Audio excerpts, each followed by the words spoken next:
Hello everybody, good evening and welcome to the United Stand. I'm Mark Goldbridge and this is your latest Manchester United news. I tell you what, it's going to be a big show tonight, so make sure you do get involved. There's going to be so much to talk about. I want to talk about the constant negativity around Manchester United. I want to call out the snobby, lazy, elitist people out there, especially in the mainstream, who constantly go after our manager, constantly regurgitate the same shit for clicks, and can't be bothered or aren't intelligent enough to look at the real issues at Manchester United because he looks a little bit dodgy. I also want to talk about the system. I also want to talk about a few other bits as well, and why Spurs are actually the dream for Sir Jim Radcliffe, and why I think he would look at that. Are we actually live here, or have we got a problem with the stream? Because I've got people saying it's Beth, and I've been live for 2 minutes doing an intro. So if you can let me know if we're actually live, because that's a little bit concerning and I can't see. I think I am.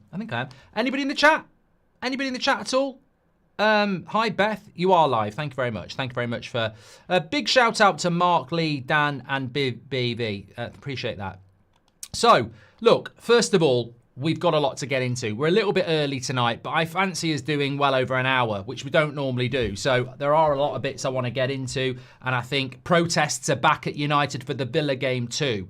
So we'll be talking about that as well. But before we get into all that, you might see the name Turtle Beach there. Some of you will know what it's all about. Today's show is sponsored by Turtle Beach, the legends behind some of the best gaming gear in the business. Now let's get straight into it. I've been using this new Stealth 700 Gen 2 Max. You may have seen in previous podcasts, I do wear headphones quite a bit, but to be honest with you, I just bought a pair. I didn't really know what it was all about. I've been sent these by Turtle Beach and they're absolutely fantastic.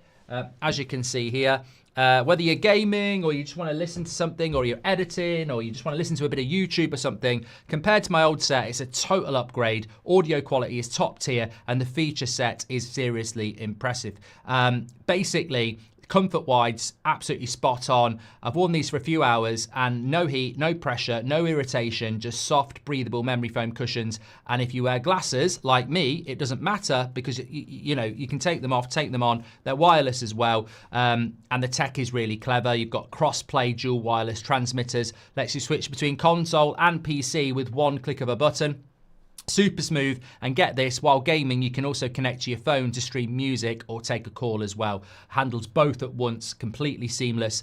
Bottom line, Turtle Beach have absolutely nailed it. The Stealth 700 Gen 2 Max is for gamers who want power, precision and no compromises. And as I said, you can just flick between different things, really easy, take calls, the lot. The best bit is United Stand viewers get 10% off Turtle Beach with code UnitedStand. So head to turtlebeach.com and use code UnitedStand for 10% off your entire order. That's 10% off your entire order at turtlebeach.com with promo code UnitedStand.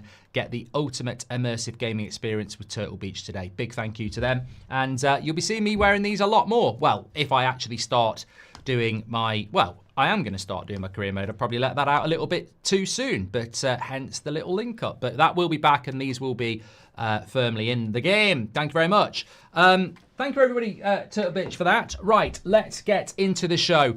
Right, look, I don't know where to start. I think it's just going to be one of those shows, so throw stuff at me. Claro says, I can almost guarantee that everyone that funds generated by selling Bruno is not getting invested in the squad. Look, I'm not going to start there. We can certainly come back to that, but I tweeted it today. I'm absolutely not convinced that Bruno is staying. I know there was that update today from, I think it was Ben Jacobs maybe, about Bruno being given a week because Al Hilal want to know ahead of the Club World Cup. I think we can all agree that this football club's one motivation is money. And I want to talk about, I think it says, is it the end on the thumbnail? Amorim's impossible mission. We talk about, and we will get into this momentarily, but can we have... We have actually spoken about this. Can Manchester United actually get back? That conversation might be a little bit too intellectual for some people, but can Manchester United actually get back? Because I don't know. We'll do a few polls tonight. I really want this to be one of the biggest sort of topic conversational streams for a while. We're not really being led by any transfer news or, any Amorim quote. This is a community show. I've got a long list of stuff. There will be polls. There will be a lot of conversations. But under the running theme for me is it over? Is the mission impossible for anybody? Whether it's Amorim, Ten Hag, Mourinho, Xabi, whoever's next. Is it actually possible for Manchester United to get back? Greg Donald says yes and no. Remind me about that. I have my answer to this question, but I just want it to be a running theme running through. Going back to what I was saying about Bruno, or what Claro Vigio said about Bruno, I think that if Man United miss out on the Europa League, as we were talking about this morning, our PSR, FFP is terminal, even if we're in the Champions League. Without it, we are screwed. You're telling me a club that's motivated by money and has sacked half its workforce isn't going to try and push Bruno to bloody Saudi just because he's our best player? Come on, we're not a football club, we're a business. So I think they will. I think they will try and sell him if we lose the Europa League. Maybe Bruno will go anyway. But look, really, I just think there's a couple of things I want to start off on here. As I say, there's quite a lot to get through, so I've got to get into it. If you live in the UK today, the constant negativity around Man United is incredible. And I think we'll start off with this. And now I'm not going to drop names. I wouldn't piss on them if they're on fire. Like, I'm not giving them any steam for people to go looking for it or, giving them what they want. You can figure it out. It's the usual suspects. It's the elitist, snobby, cowardly media who just spout shit about our football club but are never held accountable. Never held accountable at all. They're cowards. I know firsthand they are cowards. They sit there from a high thinking they know better than everybody. They say their stuff. You say to them, okay, let's do a show about it then. Okay, let's have a chat about it. No.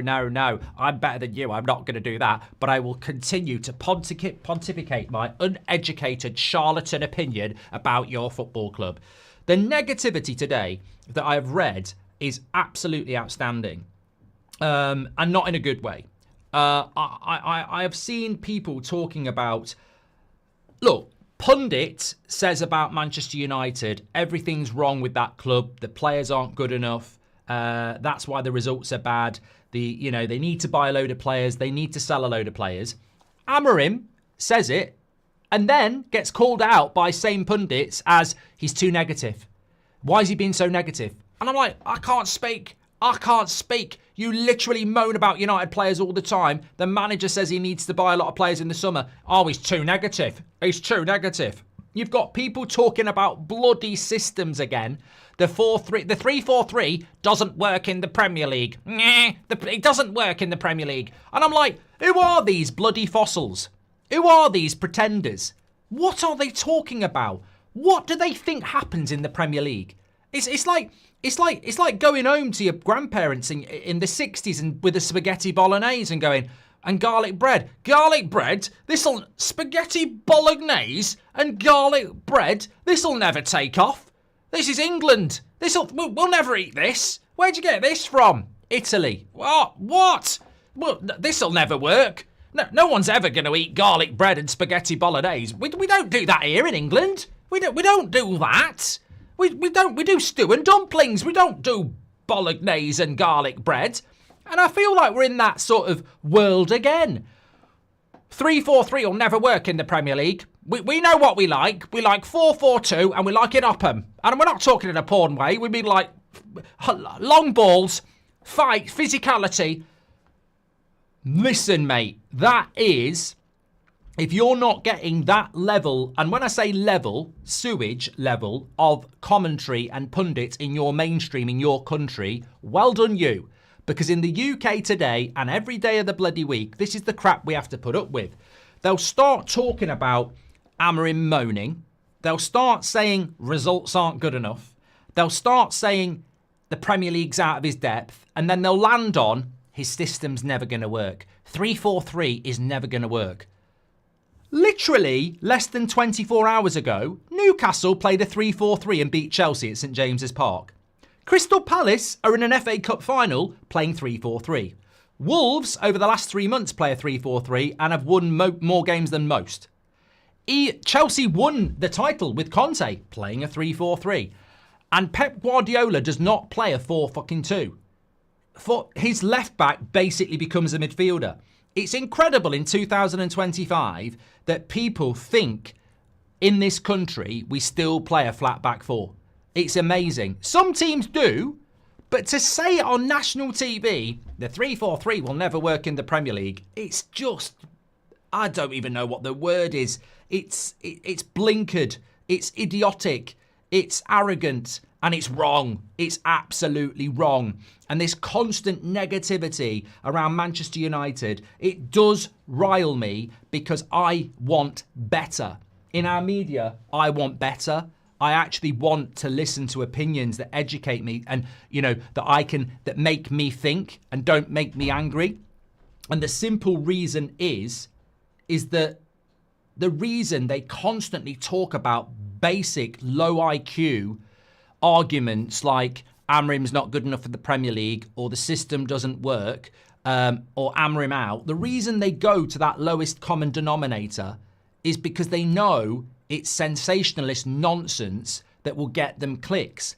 Because saying maybe the CEO or Sir Jim Ratcliffe or the Glazers is the problem, everybody knows that's the problem. So if you are on said radio station or Monday Night Football or whatever podcast these people are on, if you put Amorim must go, people will click and go, what's Carragher said?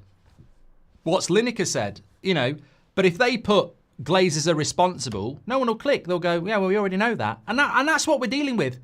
We are the most discussed football club in this country. And we constantly get fed with low-level IQ shit because they do it to rile us because they know it will make people listen. And it's completely and utter shite. It's rubbish. It's uneducated nonsense because they don't...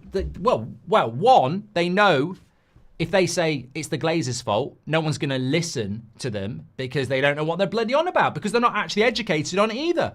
They're not. They're basically thick. They've got no fucking idea. System, Amorim. That's all their brains can compute because they don't actually do any bloody research. You ask these prats what they think the problem is at Man United. Oh, at the end of the day, it's the manager. It's the system. It will never work over here. What's he going to do next? Bring over Portuguese lager. We're not going to drink that here. We don't drink that here. It's just absolute nonsense. And they're not educated enough. They're not intelligent enough. And they can't be asked enough to actually talk about the real issues at Man United, which also feeds into why the Glazers continue to get away with it. So I wanted to get that off my chest straight away, this constant negativity, which also brings us back to this ever-revolving circle about, again, the running theme. Can we actually turn this around? Is it an impossible mission? Because the media plays a big part in everybody's life. Like, I think 6 months ago when Amorim came in, everyone was like, give him time, 3 years. I've seen people who are shouting outside Old Trafford, calling into radio stations, tweeting on social media. I've seen these people 6 months ago go, Amorim Ball's here. Amorim Ball, we're cooking. Amorim Ball, yeah, we're sorted. Give him 3 years. He needs at least 3 transfer windows. We got to be patient. We got to be kept patient here, right? Yeah, we've got to be patient. 6 months later, not even had 1 transfer window. Get him out. Get rid of him. What's this system? Amorim Ball, Amorim Fall, whatever. He's rubbish. Get rid of him. Anyone over Amorim. And you think, oh my God, yes, these people are morons, but also they're manipulated morons. The media manipulates them. They don't come up with these ideas. They don't start off with Amorim 3 years and then end up 6 months later, Amorim out. They're asked from their elbow. They basically are manipulated by the media. The media is still very, very powerful. So I pose the question, if this manager's only going to get 6 months before the media start on him, which they have, is it mission impossible? How do we deal with... I mean, you've got Man United journalists spreading shit for the last 6 months. They're asking questions in press conferences. Even Man United allow it. Man United actually let these morons in who make stuff up and cause problems. They let them in and they let them ask questions. Do they not think about the damage this is doing to the football club? Do they not think about how, you might be getting the money in and you might be getting the clicks, but you've made this job virtually impossible. Every manager basically takes responsibility for everything and is set up to fail. And I do pose that question. Is it a mission impossible? I'd love to have a private chat with Amorim and I reckon he'd tell you it is. I reckon he is. I reckon he probably thinks it is. So, look, going back to what I was talking about there, about the constant negativity, I think this does feed into some of the stuff that we've seen today as well. I mean, I was watching a 2:00 show with Beth, and I'm like, we've just lost the game, right? We've just lost the game of football. I'm going to get into some of your comments, but I just want to get this other one out as well while it's fresh in my head. We've just lost the game of football against West Ham. And normally, after a loss, we get linked to Gareth Bale or the equivalent, I don't know, who would the equivalent of Gareth Bale be now? Maybe we want to sign Wirtz. Even though we're not going to sign Wirtz, we would get linked to Wirtz. What have we had today? What shit have we had today out of the club, right? Might not be out of the club, could be made up by journalists, but I would really question the intelligence of a journalist who puts these stories out of their arse because they're crap stories. So what have we had today? We've had Man United are targeting top 6 next season. I mean, first of all, we talk about standards. I never want to hear the words Manchester United are targeting top 6 next season. I mean, top 6 next season would be very good, but I don't want to hear that the club are targeting top 6, you cheeky shits. Top 6. I don't want to hear that. But what I find incredible about that is, what are we meant to do? Oh, come on. Get the champagne out. Get the champagne out. We're back. We're targeting top 6. The drinks are on me. Yeah, top 6, my arse. What? Who? Look, it was in the Manchester Evening News and it could be just total shite, I've got to say. But who in their right minds thinks Manchester United fans are going to respond to Man United targeting top 6 next season? And also, let me just imagine this, right? Imagine Barada, Sir Jim, Brailsford and Wilcox are targeting top 6.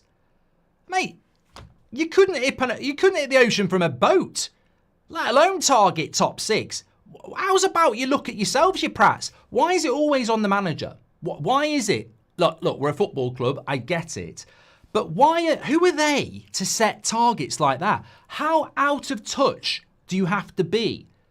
At what point do you read the room and think, oh, that'll be a good story. Let's put more pressure on the manager that he's got to get top 6 now. This is great. Have you ever figured out that you're responsible for this Premier League season? You and you alone, not the manager, you and you alone. Because Ten Hag's gone. So the start to the season was set in play in the summer. But the thing about top 6 is you're talking about a 30-point swing. 69 points will get you top 6 next season. It will probably get you top 6 this season. I would say it will get you top 6 this season, 69 points. I might be wrong on that, but I think 6th place will be around 67, 69 points. That's a 30-point swing. What moron at Man United thinks we're getting a 30-point swing? And what twat says we're targeting top 6 after a loss to West Ham, a huge game next week, and no concept of what we're going to do in the summer transfer window? How can you target anything in fucking May? I mean, that's just the genius of United. We're targeting top 6 in May when we don't even know what the season's going to finish like and we don't even know what players we're going to buy. How can you target top 6? It's incredible. The second thing is, and I don't know where this has come from, but absolute nonsense again. United are very confident that they're going to get Mayu to sign a new deal. I mean, why are we rehashing stories from 2 months ago? Why are we rehashing stories from a month ago? Everybody bloody knows United are close to a deal with Mayu. Nobody fell for it in January. It's been constantly spoken about on this channel from numerous different sources publicly that Ornstein said it a month ago. Man United are very confident that they're going to sign Mayu to a new contract. Why is that coming? It worries me. Why is that coming out the day after West Ham loss? Is this meant to be good news now then? You know, we don't get linked to people like Wirtz or Gyökeres. We now announce something we knew a month ago, that United are confident that we're going to sign Mayu to a new deal. I want Mayu on a new deal. I'm not saying I don't. But I don't want that to be the positive news story on a Monday morning. Fucking hell. Read the room.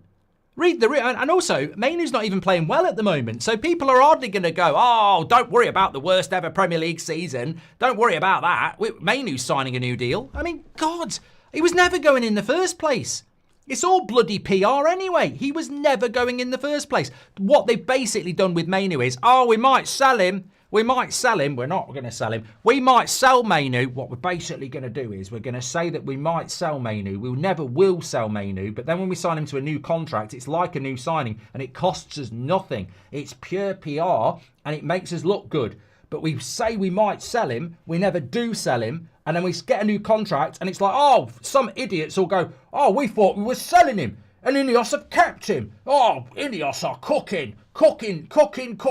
Oh, it's like a new signing. And we've been talking about this for months. This is exactly what's going to happen with Mayu. He was never going anywhere. His representatives have actually put it out there that they are very confused why there's talk of a sale when the contract talks have always been going really, really well. It's all utter spin and nonsense. And then the third thing that comes out today, and if you watch Beth's show, you'll know about it, but I haven't reacted to it. The third thing is Liam Dilap is likely to choose Manchester United. I mean, I know this is going to go off like a bottle of pop because it's the United stand and this is where the story started. But Monday after West Ham loss, we're regurgitating a story that was 6 weeks ago because we broke it from a very good source in the club that Liam Dilap will join Manchester United over Chelsea, that Man United are confident that they've beaten Chelsea and that he is their priority 6 weeks ago. And it's now coming out again today. Rehash of a story. Liam Dilap is likely to choose Man United over Chelsea. He's Man United's priority. 6 weeks. I mean, I said this last summer. This is the standard of journalism these days. All they actually do is put search filters in 6 weeks ago and then rehash somebody else's story. I mean, bloody hell. Bloody hell. We're targeting top 6 next season. Liam Dilap prefers us over Chelsea and Mainu's going to sign a new contract. We used to lose games and get linked to Prime Ronaldo. We're now finishing in the top 6 with Liam Dilap and Mayu signing a new deal. I mean, for God's sake, is there a way back? Is there a way back? Seriously. I mean, look, what I will say on that very, very quickly is I want Mayu to sign a new contract. I'd bloody bite your hand off for top 6 now. And it's not Liam Dilap's fault. It's just not what I want. I want an experienced striker. I don't want a relegated striker who's had 1 season in the Premier League as Man United's main hope next season. I think it's too much pressure. I think he's, unless he starts scoring loads of goals really quickly, I don't see it. People say he's the next Harry Kane. I hope I'm wrong about it, but fucking hell. I mean, it's not really the sort of stuff that inspires you on a Monday. And look, that leads onto something else as well, like what happens next, where we are as a football club, because it's really important to mention this as well. Just after I'd gone off air this morning, otherwise I'd have mentioned it on the morning show, the 58 have actually announced that there's going to be more protests. On our final game of the season against Aston Villa, we march as one fan base to make it clear 20 years on, the fire still burns red. With fury and defiance, we want the Glazers out of our club. They were never welcome. They are not welcome now. They will never be welcome. So protests again for the final day against Aston Villa. But of course, and it's not their fault, and I think they would admit this themselves, it will fall on deaf ears yet again. But good people, evil prospers when good people do nothing. But if people don't listen and work with good people, then evil still prospers. If we win the Europa League, no one will give a shit about the protest, which is a shame. If we don't win the Europa League, it will be a big protest with people really, really angry. And the day after, they'll probably announce Cunha and everyone will forget. They're not going anywhere. They're never going anywhere. They're just not going anywhere. And the reality is, can we be successful with them? Is it a mission impossible? But I always think it's a good thing when people are protesting about things that are important to them. And as I say, if we lose that Europa League final, I think it will be a very, very big protest. If we win it, then obviously it will be a day of celebration with a trophy. So it's hard to see either way even if there's a massive amount of fans turning up and the game gets cancelled, it's the last game of the season. The Glazers will buy a couple of players and everyone will forget about it again, because that's just the cycle. The club's stuck in a cycle. It brings managers in, it sacks them. People get fed up with the Glazers. They buy a couple of players and it all starts again. Let me just read some of your comments, because I'm about halfway through some of the stuff I need to get through, and I'm fully aware that I've said quite a lot so far. Smoggy says, I feel like the discontent is snowballing again like it did when we protest. Can we guess what spin will come? I'm going for more news on the stadium, says Smoggy. Look, the stadium story was put out so early because they weren't even ready. As we saw from a lot of the pictures, it was just basically chat GBT. Noah Anderson, thanks for joining the members club. Constantine with the super chat says, Amorim does not control these players. Urgency and basics cannot be learned on the field. Those goals we let up against West Ham were League One level defending. Amorim can't teach players the basics. I agree with you, Constantine, but some people I don't think understand football. Like, you can't coach somebody to play a 5-yard pass. How many 5-yard passes did we not play yesterday? You can't coach people to mark runners. How many times do we not mark players? We're so bad at the basics. What did we expect from Sir Jim? He's a businessman all the way, says Brenners. The cuts were inevitable. He missed payments for sponsorships to the All Blacks and now has to fund a settlement fee. The man is cash poor, says Brenners. Hi, Mark. My missus is convinced she sold you EE broadband last week at work. Was it you she sold to, or just a lookalike? PS, love the channel, says Devon. I haven't got EE broadband and I didn't get it last week, Davin, so it wasn't me. Stinks of Steen at Warnock. He regularly spews garbage about our club, says Smoggy. Mark, shouldn't we just sell Amorim to get players, says Sibling. Conte won the Premier League with that system, says Smoggy. And I can almost guarantee I've done that one as well. Look, the interesting thing is that we play Spurs next season. And we play Spurs next Wednesday. I'm just going back to that comment about Sir Jim Radcliffe being a businessman and not a football man. We are obviously playing Spurs next season. You know what the scary thing is about Spurs and that game and Manchester United is that when you think about it, Tottenham are the club that Sir Jim Radcliffe aspires Manchester United to be.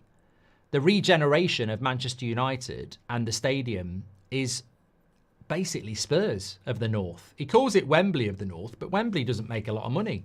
Spurs makes a lot of money. He just can't call it that. Because if Sir Jim Radcliffe had said, we aspire to have a stadium like the Spurs of the North, that's the truth. He wants Manchester United to be the Spurs of the North. And I'll explain why. Beyonce's back in town again this year. You know, Spurs' two big constants are the NFL and Beyonce every year. This is what we want.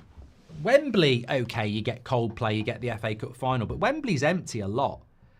Sir Jim Radcliffe wants the Spurs stadium. He wants a club to play there, Man United, and then when we're not playing there, he wants concerts. He wants other sports there. This is where Sir Jim Radcliffe is heading.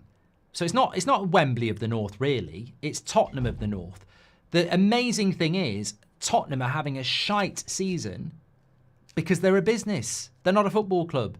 They make loads of money, Tottenham, but they're not successful because they're on the football side, they're shit and have been shit for a very, very long time. But that is what Sir Jim Radcliffe and Joel Glazer are trying to do. They want to build a event stadium. They're not interested in the Red Army. They're not interested in the Stretford End.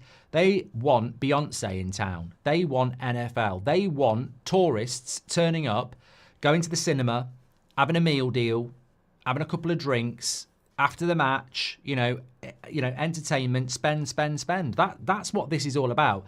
I've seen nothing going back to the running theme about whether this is Mission Impossible. I think if you're a manager, and you know what, I would love to know, and we will never know. We don't know what Ten Hag was promised. We don't know what Mourinho was promised. I would love to know what they said to Amorim to get him to take this job, because from pure body language, Amorim looks completely and utterly fed up. And I just don't think any manager... Look, Ruben Amorim at Sporting rebuilt the football club on the footballing side. He turned them into a superpower of Portuguese football again and a respected club in the Champions League whilst playing a brand of football that was very respected in the world of football.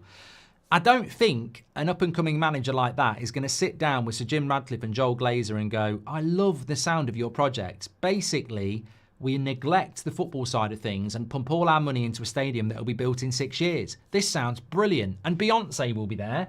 Oh my God, I'm such a fan. I just can't imagine that Amorim sat down and did that. So when have the goalposts been moved? Because they're not prioritising building a football team. They're prioritising building a bloody stadium, and we all know that. So I don't for 1 minute miss the point on what United are trying to do. They're trying to survive and spin, and this is why I'm a massive what's the word? Twat. No, I'm a massive cynic in relation to the youth policy. The youth policy just doesn't make any sense to me. It really doesn't. Like, young players don't just become winners. You have to make them winners. And we're not setting them up to be winners at all. I guarantee you, if Garnacho had been at Liverpool over the last season, he'd be a far better player than he will be at United this season, given the same amount of game time, because he'd be in a team that's got leaders who are winning. We're killing these players' development by putting them into shit teams. And obviously they're not performing either. Sanchez, welcome to the Members Club. Patrick Lynch says, a lot of Amorim outers talk about standards, and today it's stories about targeting top 6 and buying more inexperienced players, and yet it's the managers and other fans' fault for lowering the standards. I think this is a great point, Patrick. I don't know what it is that excites people about Liam Dilap. I don't know what it is that excites people about Mayu signing a new contract. And I don't know what it is that inspires people about finishing in the top 6 as a standard. But I look at the Premier League and I look at the sheer power of some of the big hitters in the Premier League and what they're about to do this summer transfer window. I mean, Zubimendi's gone to Arsenal in a midfield that's way better than ours already. Liverpool will match that. Man City will try and be involved. Chelsea will. Maybe Newcastle will. I don't know. How are Newcastle going to react to being in the Champions League? These clubs are already better than us, and they've got more firepower than us in the financial market. We're going to buy Ipswich's striker and get Mayu on a contract, and we're meant to go, whoa, we're back. We're back. I just think it's... I just look at next season and I don't see what people want to see. I don't see a Man United side that's suddenly going to start winning a lot of games. I don't see us in the bottom half of the table. I see us somewhere between sort of 8th and 6th. But I don't see us top 6. I think that would be an amazing achievement. But I think that going back to the constant negativity, we will never be left alone. We will never be allowed to build. You know, like, I don't know whether you have ever had this as a kid. You know, like sometimes on the beach, you know, there's a kid there just trying to build the perfect sandcastle, and the wave keeps coming in, and then people keep walking over it, and it's just a thankless task. You're never going to get it done. And I feel like that with Amorim. There's just so many factors. People are going to walk over it. The tide's going to come in. You're just never going to. You're never going to do it. The press are never going to let a Man United manager build something. By the way. If we finished 7th next season, you could argue that it could be... Look, put it this way. Let's do this realistically. Imagine our summer transfer window, the pinnacle of it is Cunha and Dilap, supplemented by a couple of kids and a centre-back. Maybe that will be our summer transfer window. We're now putting Man United in the top 6. You're having a fucking laugh. So you bring Dilap in, another developmental player. He does okay. You bring Cunha in, decent player. He does okay. Man United finished 7th. Do you think, we don't fast forward to 7th and then get another year, do you think Man United going from 9th to 6th to 7th to 5th to 7th to 10th all season, do you think that's going to work? Do you think that's going to be okay? Do you think they're going to stop talking on the radio or Monday Night Football or their podcast about how shit Man United are? They'll never stop. They'll never stop. What was I talking about at the start of the show? The reason we're waking up this morning to... Look, there was 3 things from the media today in the UK. Liverpool fans shouldn't be booing Trent. Owners should not be going on the pitch showing their passion. And Amorim out. They were the 3 big stories in the UK today. And I'd say 90% of journalists and ex-players agreed with those opinions. Amorim out. Liverpool fans shouldn't be booing Trent. And owners shouldn't be going on the pitch showing passion. Yet 90% of fans agree with Trent being booed. and not Amorim out and think an owner showing passion is a good thing. So this is the problem we've got. This is the problem we've got, and I don't know how we solve it. They will never, ever leave us alone. They will never leave us alone. On the radio stations, on the TV, on their podcasts, they will never leave us alone, and they will manipulate more fans to their way of thinking. Because Man United, to them, is 100%, it doesn't matter what we say, as long as we throw shit at them, because that will sell. They would speak positively about us if we were winning the treble. You know, the newspapers all had heroes of Barcelona. They will speak positive about us when we're doing well. But we never will be doing well, because they'll never let us do well, because they won't let us build. Everything we do is scrutinised negatively. They won't let us finish 7th and go, that's progress. We're going to finish this season with around 40 points, 42 points, maybe something like that. If we get 63 points next season and finish 7th, that's a big improvement, but they'll never let it happen. They'll never let us build. They never will. And yet, the most glaringly obvious thing in the room is that we do need time to build something. And we're not getting top fucking 4 next season with Liam Dilap and Cunha. We're not. We're literally not. Patrick, I'll come back to that. The media go on about we're not the same club, yet hold Amorim to standards you'd expect in 2010 under Sir Alex. Next year, 8th would be a blessing, says William. Zeus says, why do we keep looking at a project striker? Why don't we just get an established player and fill out other positions with projects? Zeus, Amorim would say we need an experienced striker. Barada will say we can't afford it. I'm sort of letting something out here, but it doesn't matter. Basically, United's answer to Amorim is, we brought you in here to rebuild the club. We brought you in here with your system that doesn't fit us because this is a long-term project. We're buying young players because this is a long-term project. So, you know, you're asking for like Gyökeres. We told you that you're going to get time. This is a new system. You're here to build it. It's the lab. That's the message from the top. But that's the problem when you've got people who haven't got a bloody clue and can't read the room. Because Amorim's looking at it and going, yeah, but I never realised I was going to get this scrutiny. They're going to kill me.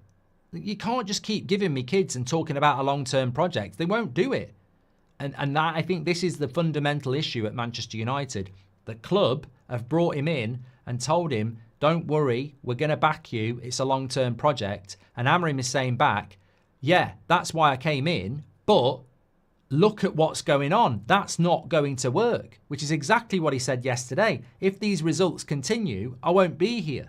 He knows he's going to end up out of a job if this continues, but the club aren't acting urgently. They're not bringing him in the players. They're going, don't worry about it. We said it would be a project, but it just doesn't work. We're the worst club in the world to build a project with because nobody's got any patience, which is why the reset was needed. What you needed was total reset and somebody coming in and going, look, we're not waiting around. We're going to spend money.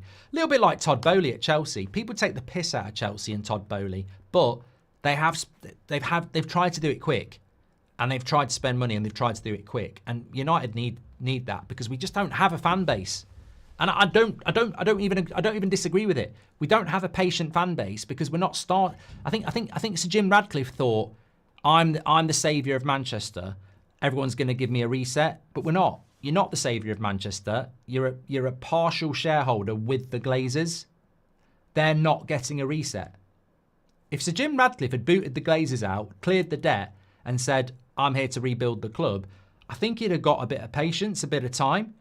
But you didn't do that, mate. You kept the debt, you kept the Glazers, and they're your boss. And now you're thinking, oh, I'll get time. You won't get time because we've had this for 10 years. You're not going to get time. So you can't have a 5-year project with the football club because people won't do it. And I sort of understand that. Since 2015, it's been rot after rot, says Hamlet. We've been brainwashed into accepting failure. Loyalty to this toxic ownership is madness. DTM says, look, it's sad, but the most success, the big success story of the season was selling out Onana's third goalkeeping kit. That's one of the season highlights. Tell me I'm wrong. The second one is Amorim looks good in that hoodie, and that sold out as well. I mean, these are season highlights. I mean, when they do Player of the Year award, the nominations will be Bruno, Amorim's hoodie, and Onana's third goalkeeping kit.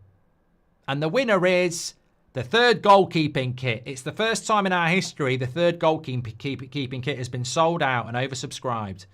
The history of this club has prevented a proper rebuild. The squad needs an overhaul, and that cannot be done if we continue to cycle through managers, says DTM. Without experienced players that have personality and mentality, we're going to stay where we are or worse, says Alonso. I'm going to actually answer the question that I posed at the start of the video in a minute and get into some of these polls I want to do. The question was, is there a way back for Manchester United, or is it mission impossible?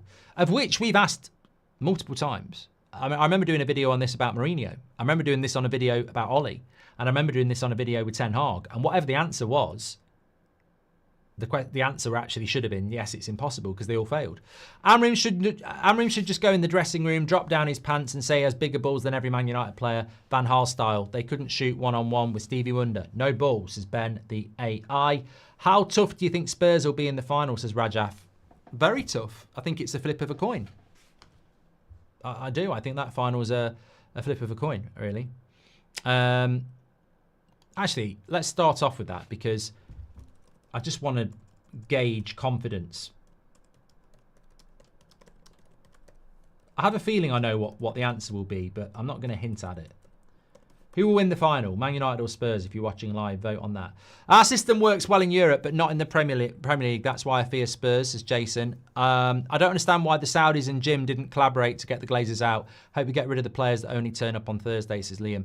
I don't actually think, I think the honest answer to that one, Liam, very, very quickly, is that I don't think the Saudis, not the Saudis, I don't think Qatar wanted to collaborate with anybody. I don't think Abu Dhabi want to collaborate with anybody at Man City, and I don't think Qatar, PSG want to collaborate, and I don't think the Saudis at Newcastle want to collaborate. I think they want to own it for their own reasons. So I don't think that was ever on the cards anyway, really. Beyonce sucks, says Parker. Is that from personal experience, or you just don't like her music? A lot of Amorim outers talk about stand-up. Done that one from Patrick. I think we should keep Rashford, says Mohammed. We'll move on. I feel like the discontent is snowballing again like it did when protests, says Smoggy. We have read that one. Okay. Mark, if they sack Amorim, how much would it cost them? What's the point of having a new manager all the time, says Tracy. Tracy, this is a great comment. Thanks for being a member for 23 months. I'm going to talk about, whether it's mission impossible in a minute and a couple of other things, but you've just brought me back to something. If I had £1 for every time today I've seen the title of a video on a mainstream outlet, or a journalist article, or a website, or a tweet, if I had £1 for every time I'd seen this particular headline in a different way, I'd have about £35. Will Amorim get sacked if he loses the Europa League final?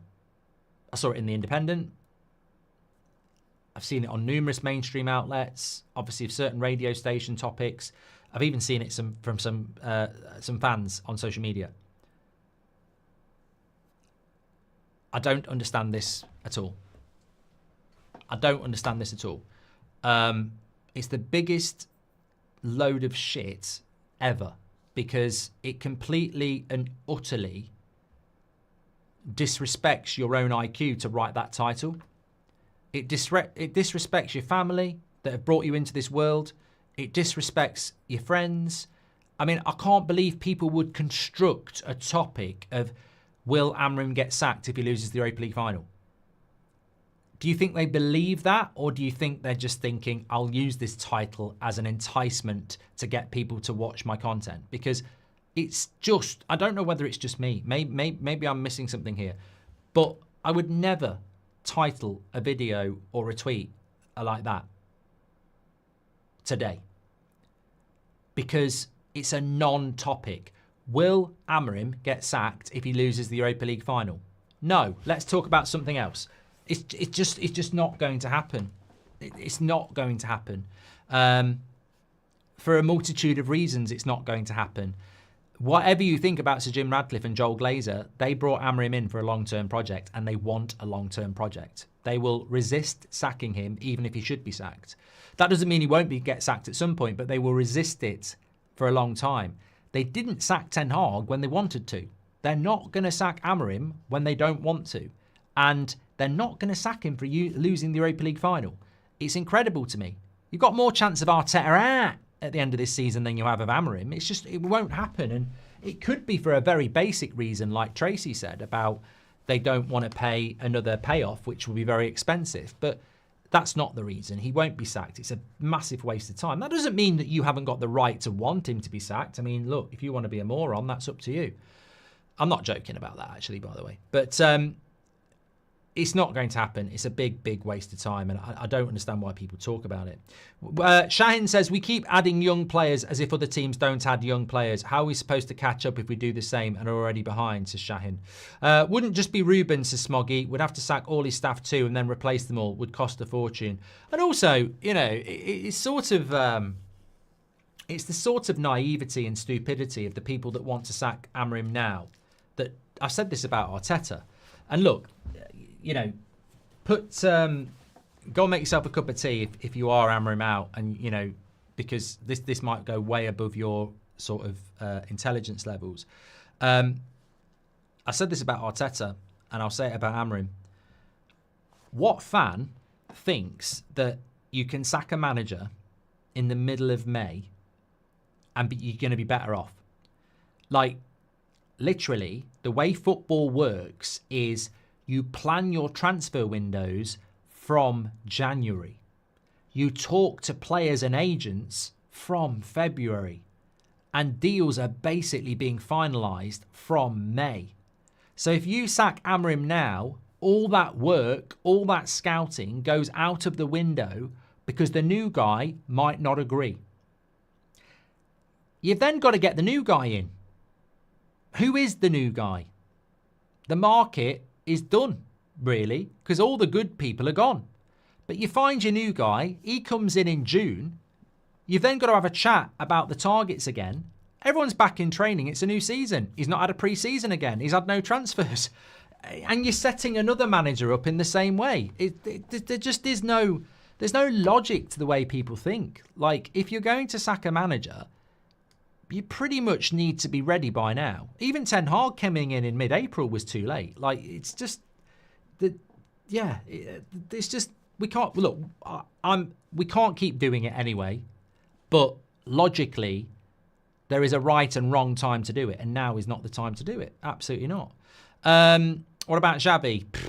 I don't think Xavi, I don't think, it's a good example. You bring Xavi in, you've got to pay to sack Amorim, you've got to pay to get Xavi. He comes in, he won't want the same players, he'll change the system. The market's already been tied up by loads of other clubs. He doesn't get a pre-season with the players he wants. We start the season badly. People like me would say he didn't get a pre-season because he came in late. He didn't get the players he wanted because he came in late. He's got a bunch of players that don't suit his system.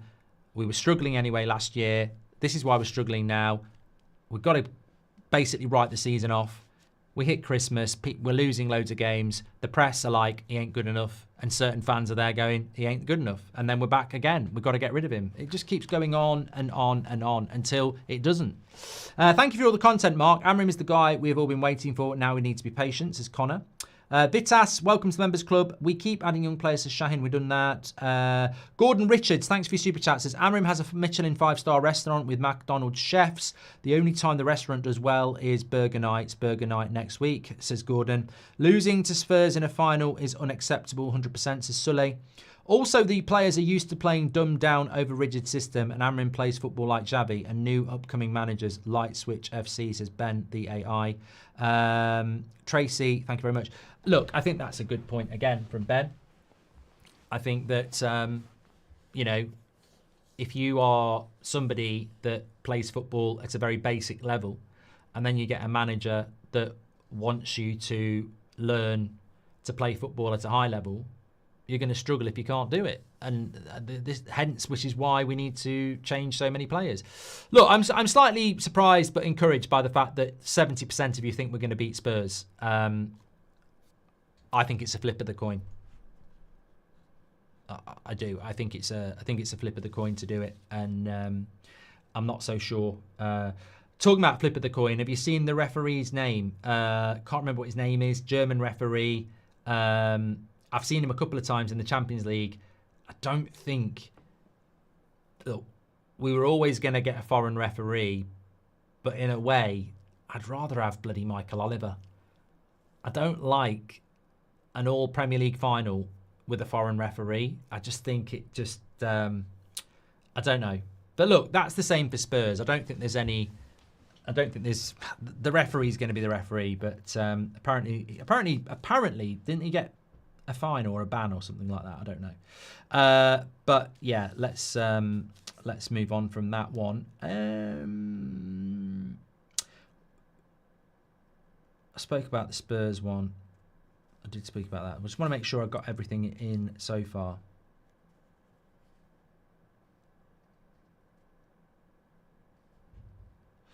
There was something I wanted to bring in. Okay, bring that in now. We need to take domestic cup serious. Europa qualification, says Reese. When would you sack Amorim? Oh, good question. When would I sack Amorim?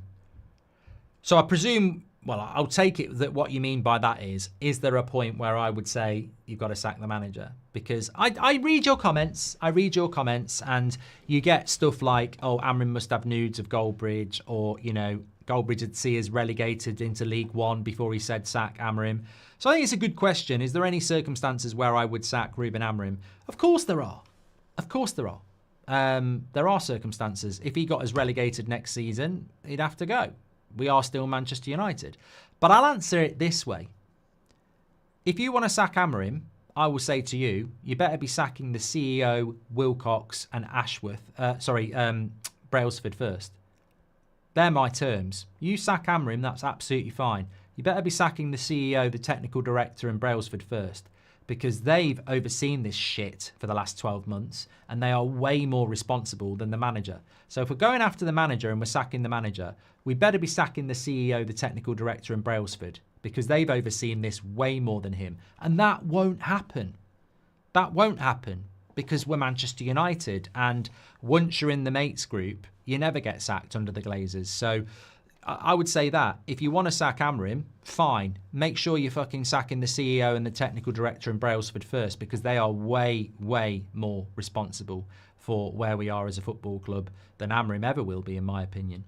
Patrick Lynch says, how much of players' up and down form is down to some knowing they won't be here next season or are doubtful about being here and are already looking beyond United? Must be difficult for Amorim to manage, says Patrick. I think it's a great point. So you're basically saying, are players up and down because they might be leaving in the summer?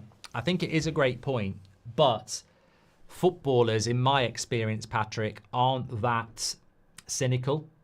So what you're basically saying is, if somebody like Onana is in goal in the final and he knows if they win the final, Man United are going to replace him, but if they lose the final, they might not, does he drop a clanger? I don't think footballers, to their credit, think like that. I think they're too motivated by their own circumstances.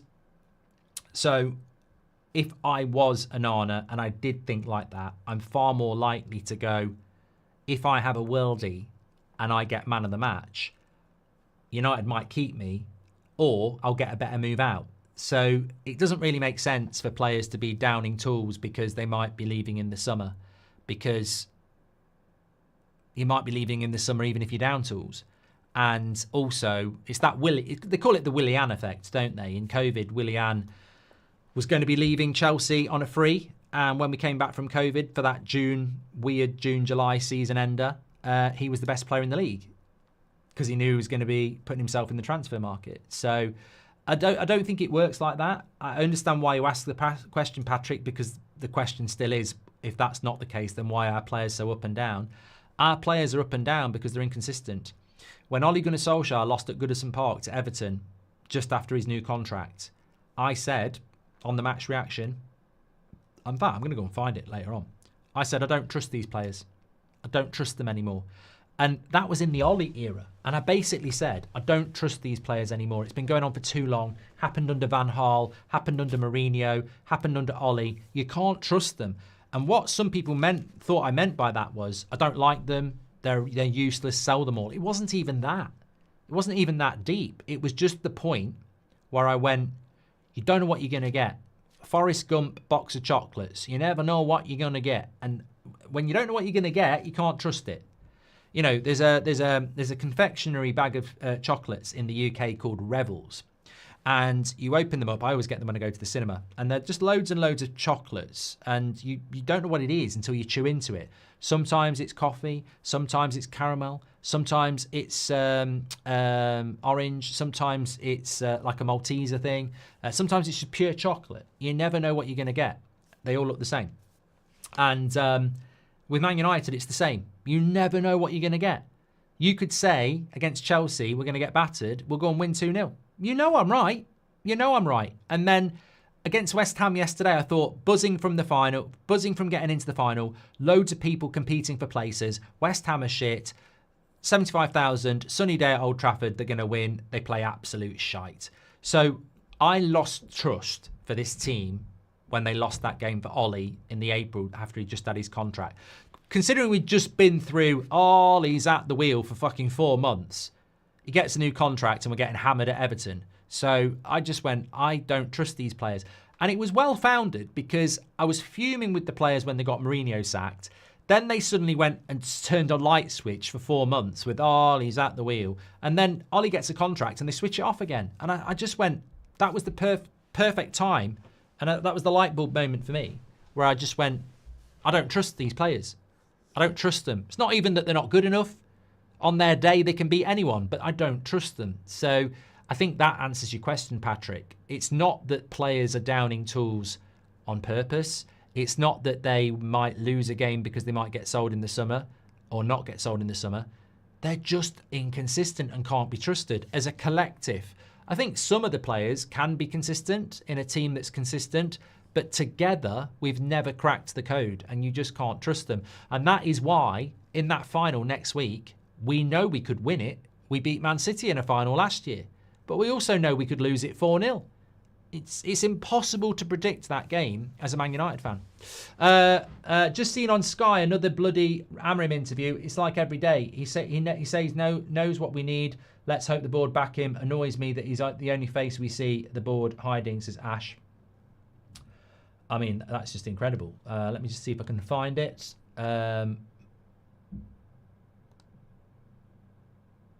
Yeah, you're absolutely right. So Ruben Amorim, I'll tell you what, we'll do that in a minute because I just want to catch up on these super chats and I'm going to stay live for another half an hour anyway.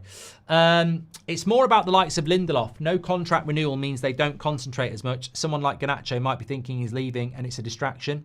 Look at Bruno, mate. Last 2 games for Bruno. It's a great point actually.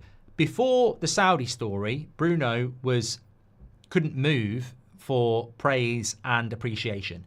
Soon as the Al Hilal stories come out, very below par against Bilbao and very below par against West Ham.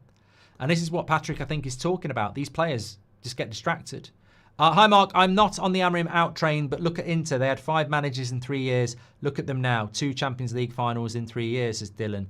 Yeah, but look at that Inter team, Dylan, and the core of players is pretty much the same. I know there's been some acquisitions, but you know, Dumfries has been there for a very long time. I think DeMarco's been there for a long time.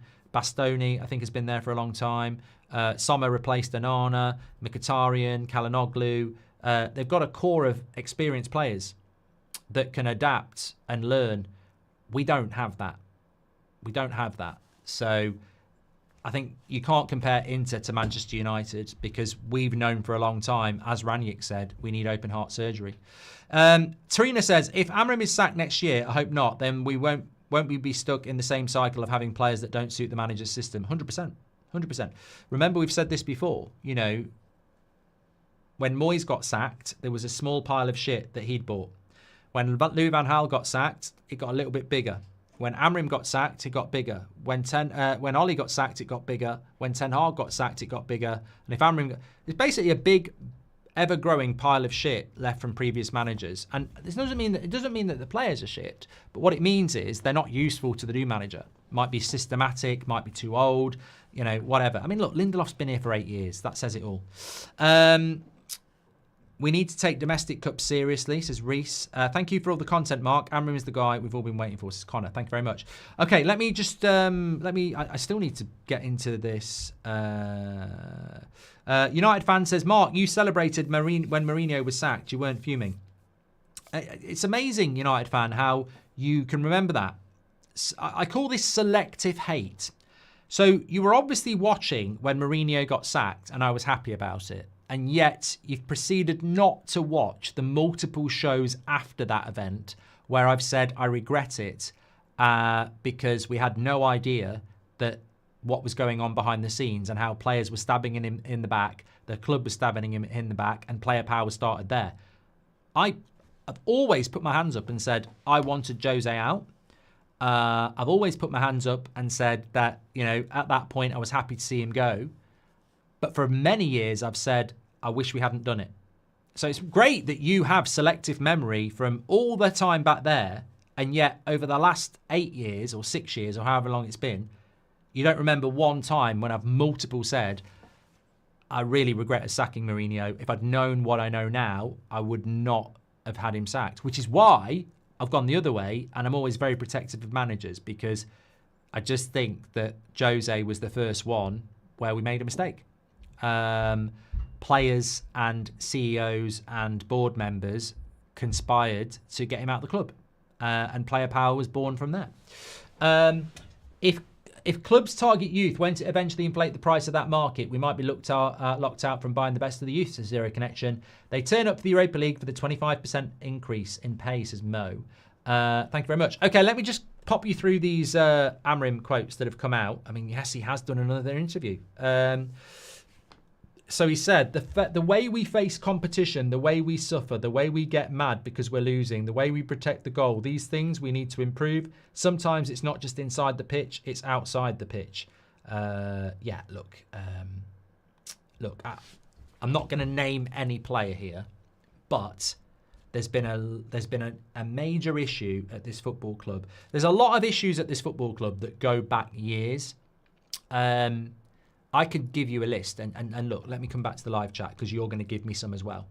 I could say to you, I think what Amorim's saying there is there's a lot of things that happen on the pitch that happen off the pitch as well.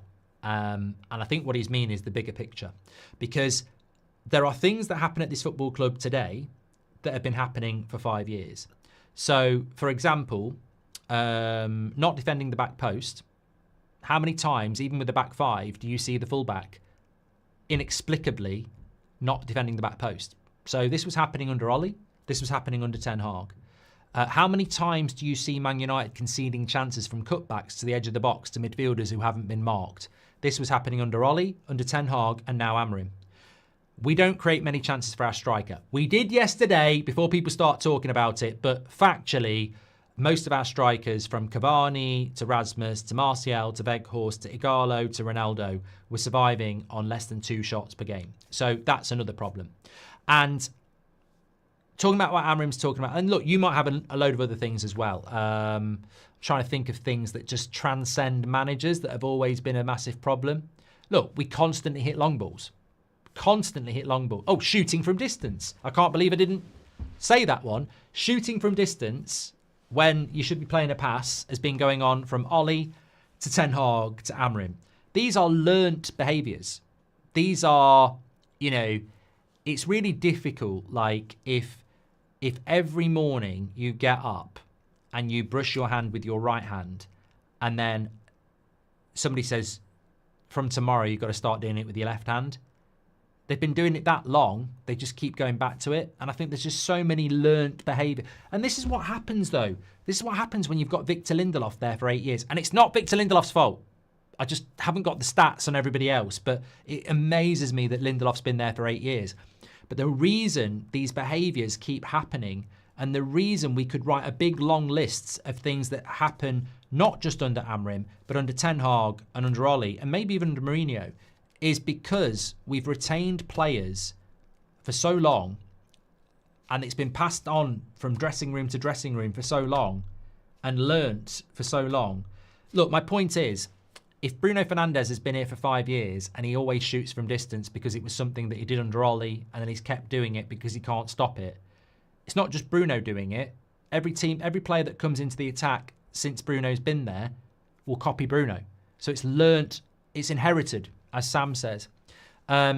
And it's amazing the list of things that we do, like not marking the back post, like not picking up the runners, like shooting from distance, you know, not putting crosses in the box. I even heard Amorim saying yesterday that we need to put crosses into the box more. Hello, that was a Man United IQ. That was a Man United thing for decades, and we've stopped doing that as well. There are so many things that we just can't get rid of, no matter whether we change the manager or not, which can only be changed by changing the players and drilling them properly. But when Amorim says about things like we need to suffer, we need to get mad when we're losing, we need to protect the goal, all these things, but it's not just on the pitch, it's outside the pitch. Remember when I used to get really mad with, and look, fair play, they stopped doing it. Remember when United were shit? When weren't we? But remember when we were shit? I definitely remember it in the Ronaldo era. And the admin used to post pictures on a Tuesday, even if we'd been battered at the weekend with winning team. And they used to post pictures of the winning team in training. And people would go, yeah, it's the only game you've won in 3 weeks. Like, this has all been inherited as well. This is all behaviourals of players that have been through there and have passed it on. When Man United do well, there are a lot of players who can't get on social media quick enough. There is this culture at Manchester United that any win is a big win. Any win is a big win. And I think that has certainly created an identity of not fearing losing because we over-celebrate winning. And I think that's been at the club for a long time. You know, you can lose a game on the weekend, but you can be smiling about being on the winning team in training on a Tuesday. You can lose a game on the weekend, but if you score a couple of goals against, you know, I'm trying to think, Real Sociedad in the group stage, yeah, cooking. Like the club has generated over the last 10 years a culture of everything is PR. So a defeat is fine as long as there's something that we can spin a positive from very quickly afterwards. So you can get hammered by Liverpool 4-0 at Anfield, but you know what? If we get a picture out in the training ground of everyone smiling going winning team on a Tuesday, it doesn't matter.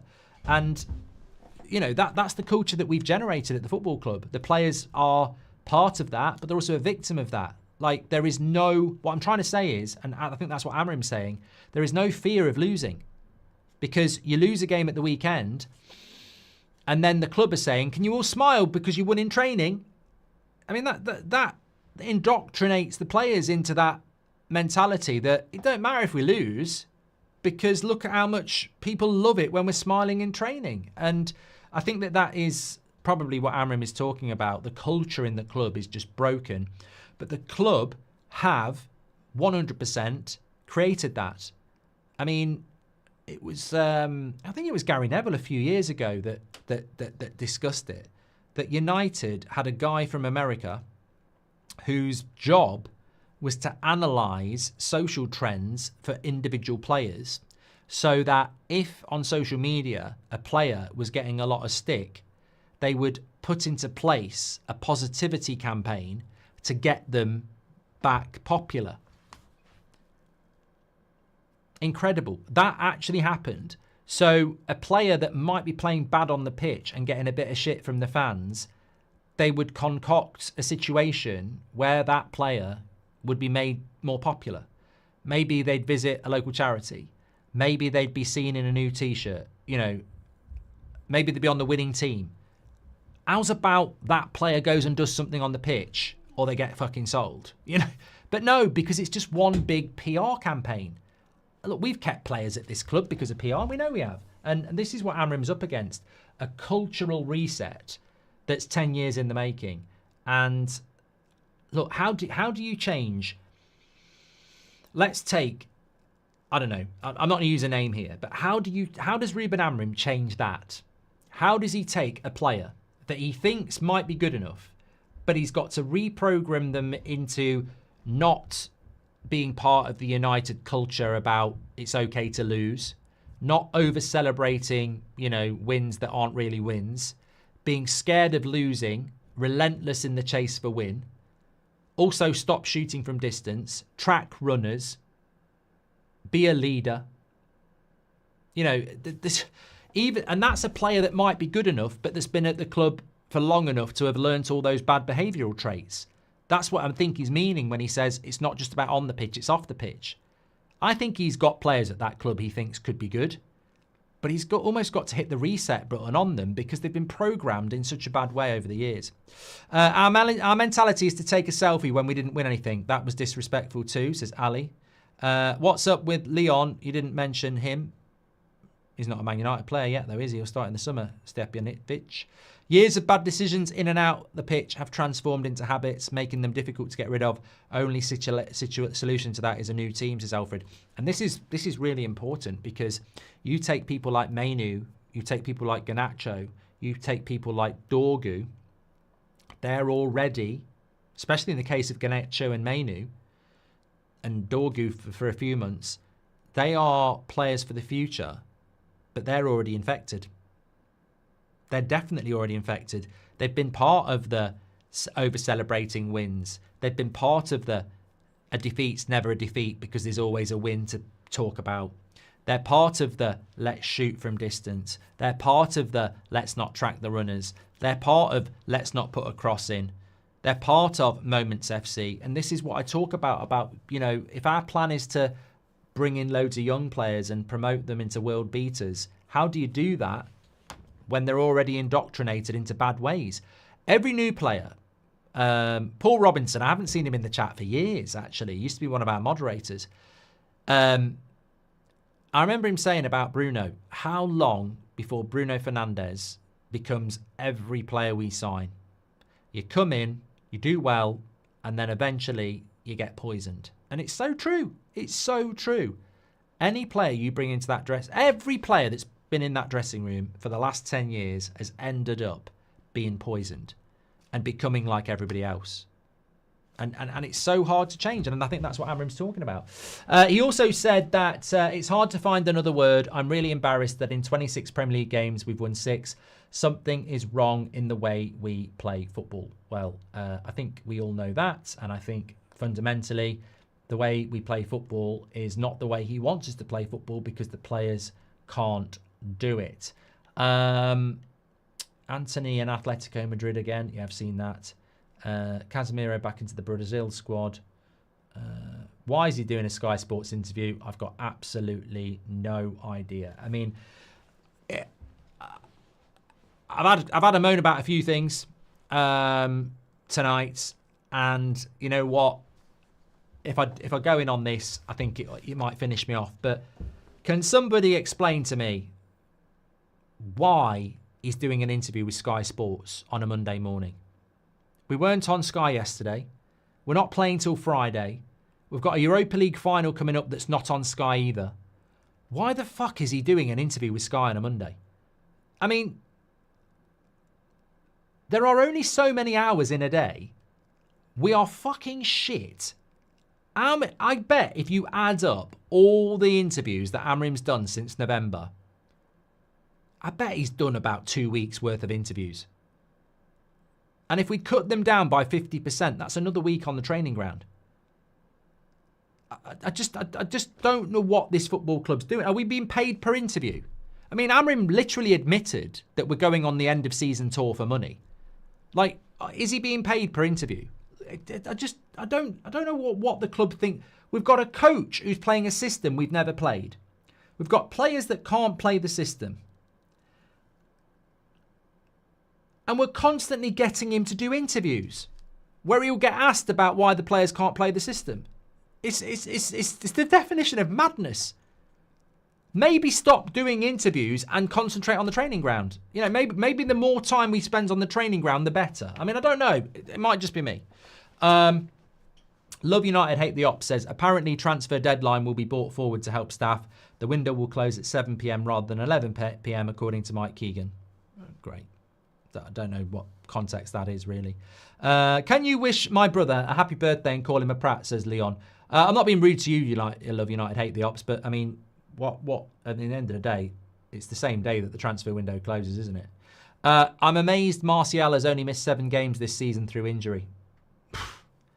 Smoggy, if that is true, that is actually conspiracy stuff. That needs to be studied.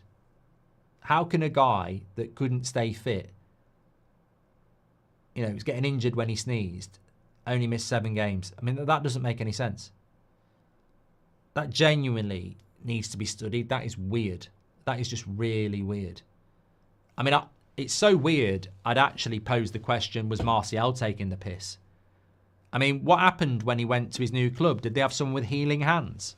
I mean, the Man United medical department's crap, but it ain't that crap. Yeah, that there's something weird about that. Anyway, right. Let me ask you this question. Is there a way back to the top for United? Yes or no? And when I pose this question, if you're watching live, you can vote. If you're not watching live, you can put it in a comment. Is there a way back to the top for Manchester United? The top is winning the Premier League. The top is being in the Champions League and competing. And it's not just one Premier League, it's staying at the top. Is it possible for Manchester United to get back to the top of English football and stay there? Not in this current state, no. In my opinion, no. It's wishful thinking. I want to say yes, but logically it's a no.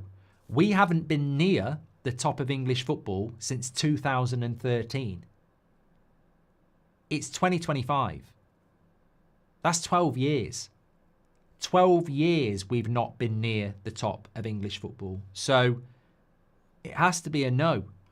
I can't sit here and say, yes, we can get back to the top of English football, because there is absolutely no pathway. There is absolutely no project. There is absolutely no vision. There is nothing. And we've had 12 months of Sir Jim and the Glazers. There is nothing. All I see is a stadium and regeneration project that will take 5 or 6 years. And in that time, football's going to evolve massively. Teams are going to move further and further away. We are buying young talent, and some of it's very good, but we're going to teach them bad habits.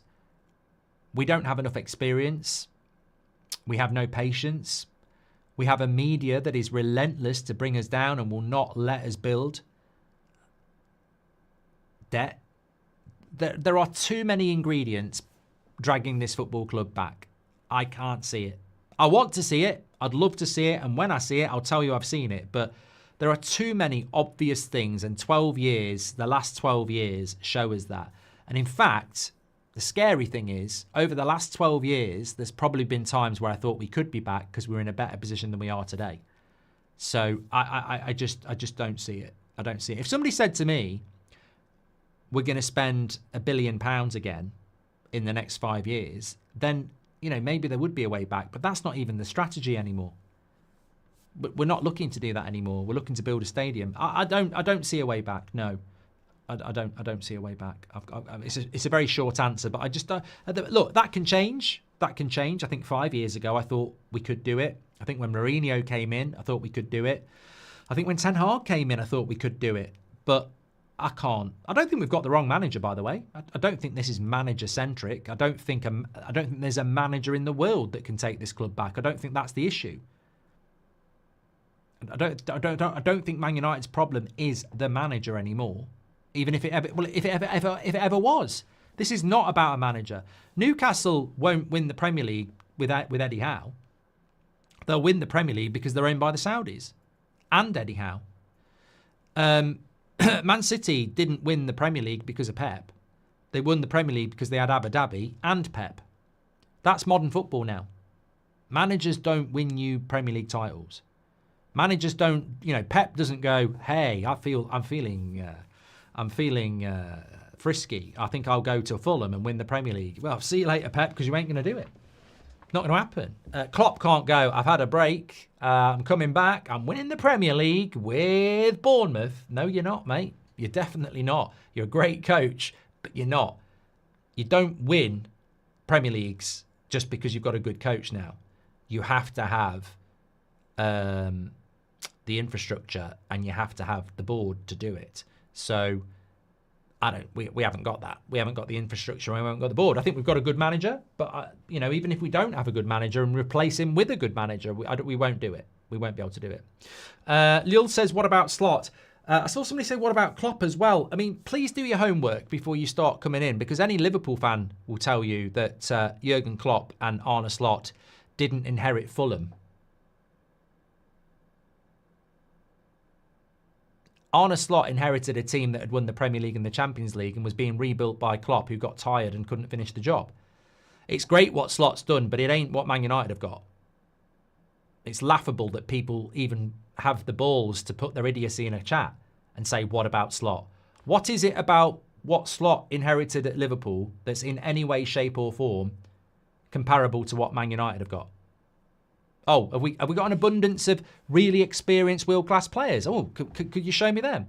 Have we got a midfield that's been built in one summer by Klopp that looks fantastic? Have we got an ownership that actually wants the club to be successful and would never knock Anfield down and isn't in debt? Oh, we've got all those things. Well, maybe we'll be all right then. Maybe we will. There is no football club comparable to Manchester United. No football comparable to Manchester United. The position we are in is incredible in a bad way. And we've got owners who haven't got a bloody clue what they're doing. Hi, Mark. Can you wish my brother Liam a happy birthday and call him a Pratt? Says Leon. I think I did that one. Happy birthday to Liam. Is the plan still work with what you've got? Says Keel. If the plan is work with what you've got, then we're not going to get anyone. Have the seen Wolves obviously not play the same? Amorim needs time, his players, and you only have to look at his time at Sporting. We will win. He will win, says United 99 forever. He won't though, mate. He won't, actually. I back Amorim. I think anybody that wants him sacked is a twat. A prat. Maybe a twat, but certainly a prat. But he's not going to win the league because those days are gone. You don't win leagues just by being a good coach. You have to have the owners. He won't be taking Man United to the top unless we get a miracle with the owners, because they're just not good stewards of this football club. They're not shining a light on anything that leads to positivity. It's the ownership that's caused this club so much hassle, says Ian JG. United has been boiling for a while. We forget these are young lads in their 20s. Stress from the media and expectations could cause chronic injuries, says Alfred.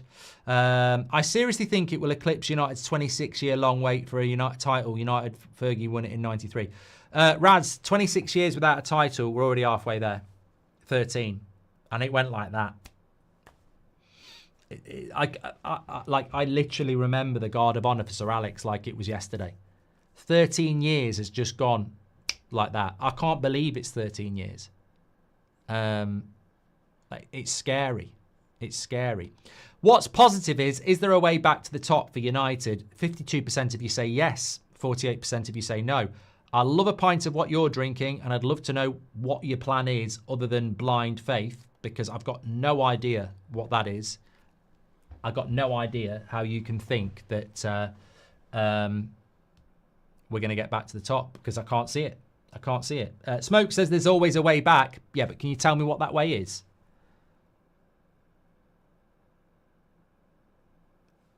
I can't see it. I can't see it at the moment. I really can't. I've got one final poll for you. Will Bruno be at United next season? Yes or no? There we go. Why bother then, Mark? Serious question, says Nicholas McCory. What do you mean? What? Why bother? Well, I mean, mate, I don't know what it is with you, but when you support a football team, you don't just abandon it because it's not winning. There are Lincoln City fans out there who are Lincoln City fans through and through. I know the world is different to the one I grew up in, but you don't give up on a sport that you love, and you don't stop caring about something you love just because somebody else is destroying it. I mean, I don't want to get all sentimental, but if you're in love with somebody and they get cancer and they're dying, do you just go and fuck off? I mean, some people do actually, Nicholas. Some people do. Cowards do. But that's how I would explain, why do we bother? Because we love the football club and it's dying in front of us, but we're not going to turn our back on it, are we? Who does that? FSG are better than the Glazers, but not much better, says Shahin. I think they're a lot better, mate. Whether they're bad or not, they're a lot better. Double D says, no matter what I eat, my crap will not smell any better. We will do nothing with the Glazers running the club. The manager is the guy to change this club. Problem is the owners are not, says Double D. And although it looks bleak now, says Nick P, there's something promising most people don't want to acknowledge. Amorim has no interest in covering the cracks. He will take us to dark places to get what's required, says Nick P. I don't know whether it was somebody said this last night, but I think it was a great point. I think it was probably mine. And I think I said it this morning. With every manager we've had, apart from Rangnick and Jose to a certain extent, they protected the Glazers and didn't tell the truth. Amorim has always told the truth. And by telling the truth, he's brought a load of shit on himself. But he's also exposed the problems. Somebody in the media today said, it's bang out of order that Amorim is out there being negative about his team.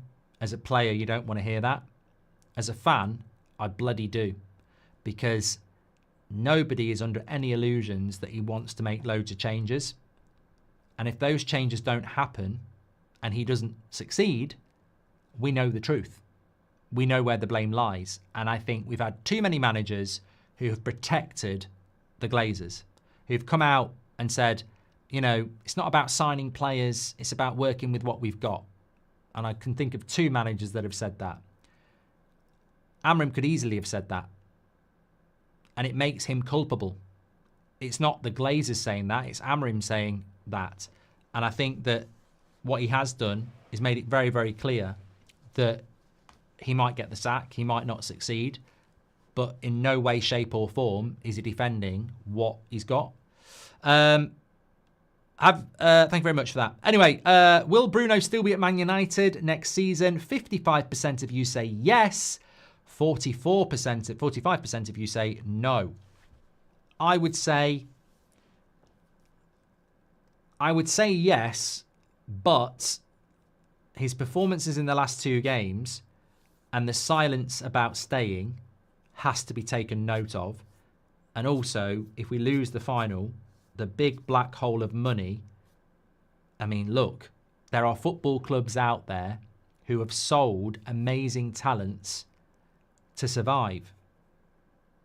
I mean, I don't know whether that's what happened with Messi in Barcelona, but I've certainly seen it at lower clubs. You sell these amazing talents to survive.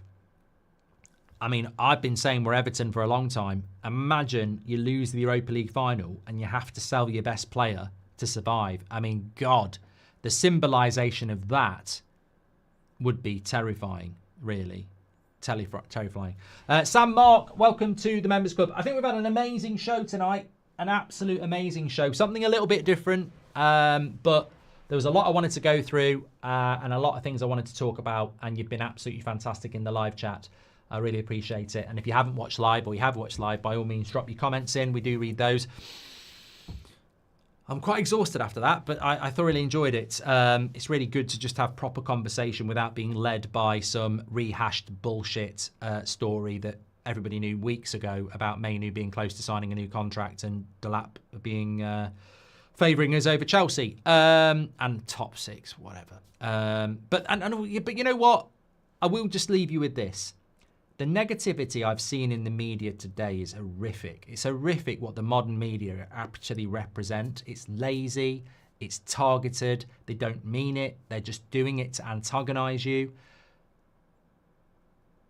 And all I can see is Amorim this, Amorim that, Amorim this. Nothing about Sir Jim Radcliffe, nothing about Omar Barada, nothing about the Glazers, because they know it won't get clicks.